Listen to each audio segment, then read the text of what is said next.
Há mais de 50 anos que as pessoas cada vez mais se inspiram e se emocionam com histórias de super-heróis. E a cada geração que passa, um número maior de pessoas acaba conhecendo e até se viciando, de certa forma, no modelo tradicional que foi introduzido pra gente há muito, mas muito tempo atrás, com diversos heróis icônicos que agradam muitas pessoas por motivos diferentes, embora a estrutura seja muito parecida boa parte do tempo. No entanto, por mais que até os dias atuais, em 2025, esse ainda seja um modelo muito funcional de se contar uma história, dá pra dizer que especialmente as histórias ocidentais de super-heróis estão muito padronizadas, sem que se busque com muita ênfase por inovação e ou profundidade.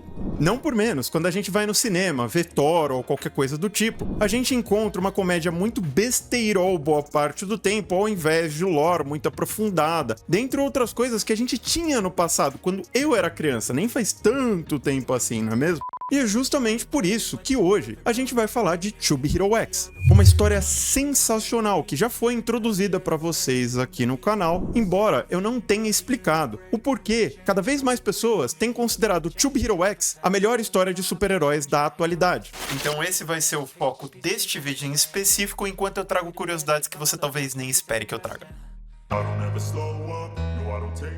A história de Tube Hero X começa focando num personagem que é meio randola e trabalha numa empresa de publicidade. No entanto, ele acaba virando bode expiatório do chefe dele, que acaba o demitindo injustamente. E enquanto ele estava se lamentando no topo de um prédio, ele encontra um dos super-heróis mais populares da região, o Nice, que depois de cumprimentá-lo de uma forma bem interessante, acaba se matando. A partir daí, nos 4 primeiros episódios, a gente vê o desenvolvimento desse personagem se passando pelo Nice, enquanto eles vão introduzindo aos poucos vários conceitos introdutórios desse mundo pra gente. A gente descobre que os super-heróis eles ganham os poderes deles com base na confiança das pessoas, enquanto os super-vilões utilizam do medo para ficarem mais fortes. Sendo que boa parte desses super-vilões são criados devido ao sistema de super-heróis em primeiro lugar, já que conquistar e manter a confiança das pessoas dificilmente é algo feito de forma natural. As grandes massas não se importam muito com a verdade, com justiça, com virtude, com autenticidade. Eles gostam de ver um personagem. E esse é o grande ponto de Tube Hero X. As redes sociais influenciam muito, assim como outros veículos de marketing, a percepção que o público tem dos heróis. E a percepção do público, de forma geral, independentemente do que está levando o público a entender que os super-heróis são melhores ou piores do que eles realmente são, dá ou tira poder desses heróis. De todos os heróis que são trabalhados ao longo da história. Porque nesse mundo, os 10 heróis com maior índice de confiança do público acabam indo morar numa torre. E cada um desses heróis acaba recebendo protagonismo em determinados momentos da história. E a partir deste ponto em diante do vídeo, eu não tenho como não dar spoiler pra vocês, então dá uma olhada nesse primeiro vídeo que eu trouxe aqui pra vocês. Do contrário, fique por sua conta e risco. Esse vídeo aqui é feito pra quem já assistiu Tube Hero X e quer entender um pouco mais a fundo algumas coisas.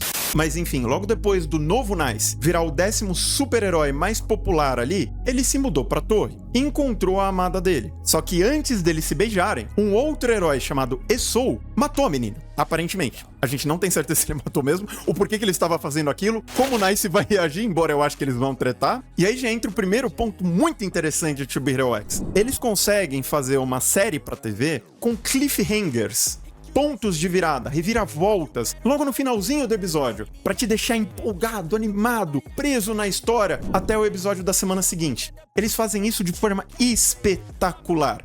Esse final do episódio 4 me deixou de queixo caído. Eu fiquei abismado pra saber a continuação disso. Só que eles mostraram a continuação dos eventos do episódio 4? Nananina não. Eles voltaram cronologicamente pro passado pra apresentar o personagem Esou antes dele virar um super-herói. Então a gente vê por mais ou menos 2 ou 3 episódios todo o drama do Esou até ele virar o Esou que a gente viu no final do episódio 4 que tava matando a amada do Nice. Só que eles ainda não explicam por que isso aconteceu, vocês entendem? Pelo contrário, depois que o Esou vai parar na torre da associação lá, eles mudam de novo a nossa perspectiva, mais ainda pro passado, para apresentar pra gente a Ciano da Sorte, que por sua vez era uma das cantoras mais populares ali e a cantora preferida da amada do menino que virou o Esou. Vocês estão entendendo percebendo como eles vão conectando os personagens de forma muito sutil, e eles vão mudando a nossa perspectiva de maneira natural, não só para deixar os mistérios da história mais interessante, mas também para introduzindo os personagens que têm mais ou menos a mesma relevância ao longo da história.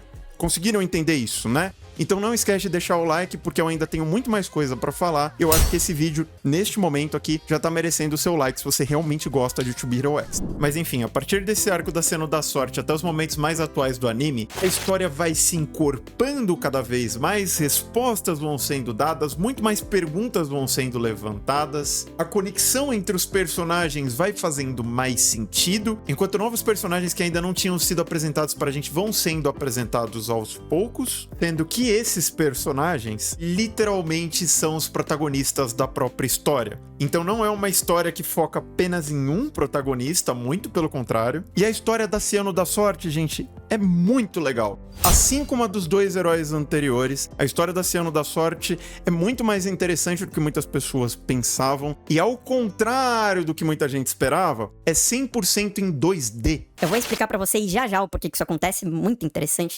E falando em coisas interessantes, nesse arco da Ciano da Sorte, a narrativa fica ainda mais peculiar, porque alguns personagens são introduzidos pra gente em paralelo. A gente tem a Queen, a menina fofinha, o Lâmina Fantasma e o Joãozinho.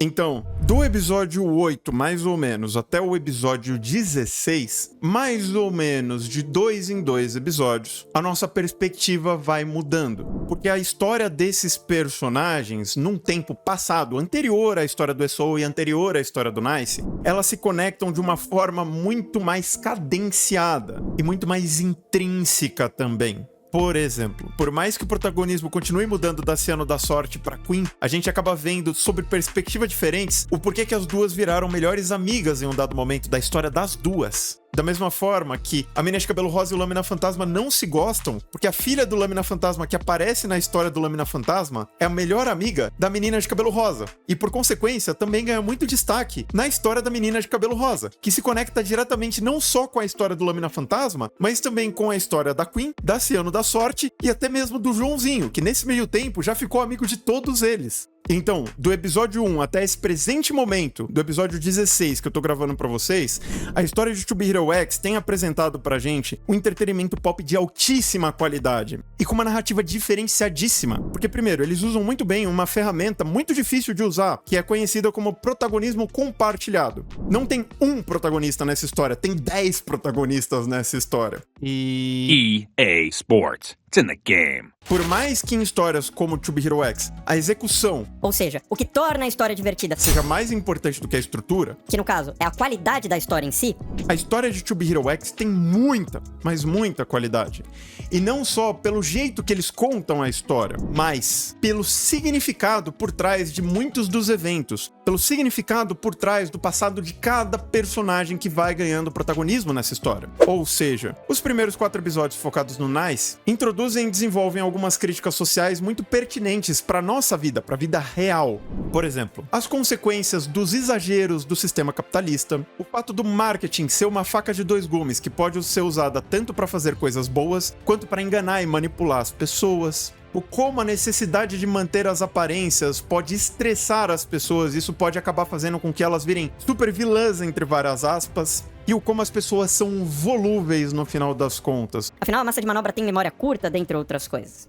Depois, no caso do Esou, a gente tem uma continuidade de boa parte das coisas que são apresentadas no arco do Nice, enquanto, dentre outras coisas, eles mostram pra gente como nem os próprios heróis dessa história são imunes a todos os problemas que são apresentados no arco do Nice. Já no arco da Ciano da Sorte, a gente acaba recebendo uma pequena crítica muito sutil à falsa sensação de liberdade do público e à necessidade da grande maioria das pessoas em entregar as consequências da própria vida para forças maiores do que elas. Tanto que em dado momento, pessoas da região lá onde a Ciano da Sorte cresceu enlouqueceram porque todos os problemas da vida delas acabaram virando culpa, entre aspas, da Ciano da Sorte, que não tinha nada a ver com isso. Já no arco da Queen, a gente acaba sendo introduzido a diversas coisas interessantíssimas, mais do que eu acho que vale a pena citar, em especial aquela boa e velha reflexão sobre esforço versus talento e o como o excesso de habilidade de alguém pode acabar confundindo e até gerando uma inveja super desnecessária nas pessoas ao redor. Sendo que no arco seguinte, a principal mensagem que To Be Hero X passa pro público com a menina de cabelo rosa acaba sendo a de não julgar as pessoas apenas pela aparência. E por último, nesse momento pelo menos, a gente é introduzido ao Lâmina Fantasma com uma mensagem muito interessante relacionada a traumas e, por consequência, superação desses traumas. Algo que ainda, nesse episódio 16, não teve sua conclusão. Em parte é por isso que eu tô em dúvida sobre o episódio 17. Eu não sei se eles vão focar no Mofá por mais um episódio ou se eles vão passar pro Joãozinho. Eu teria como saber, porque tem um site oficial de To Be Hero X, onde você consegue tirar várias informações muito pertinentes sobre o futuro da história. Você pode até votar para ajudar o pessoal que tá fazendo o anime a decidir que rumo que a história vai tomar daqui em diante. É muito interessante, mas eu achei melhor não fazer, porque como vocês puderam ver ao longo do vídeo, eu me divirto muito tentando prever o que vai acontecer a seguir. E a cada nova surpresa, eu me empolgo e eu me emociono muito mais do que eu me empolgaria e me emocionaria com os personagens de outra forma. No mais, se você chegou até aqui, eu espero que você tenha gostado do vídeo. E se você estava esperando eu falar o porquê que o anime começou em 3D, mesclando com 2D, e agora, neste presente momento, dos últimos 8 episódios, ele tá 100% em 2D, a resposta é muito simples. O poder do X, toda vez que ele estala os dedos, faz com que o mundo que eles vivem mude de 2 para 3 dimensões. O porquê que isso acontece, a gente não sabe, mas é um poder apelão o suficiente para distorcer a realidade de um jeito que eles passam de 2 para 3 dimensões. E tudo o que aconteceu antes do X começar a usar o poder dele com a frequência que ele estava usando lá no arco do Nice e do Esou, tá em 2D por causa disso, é por conta da ordem cronológica dos eventos. Beleza? Eu vou ficando por aqui, um forte abraço e até a próxima. I'm addicted to you, and it's twisted. You've been gifted with the evil voodoo. Got me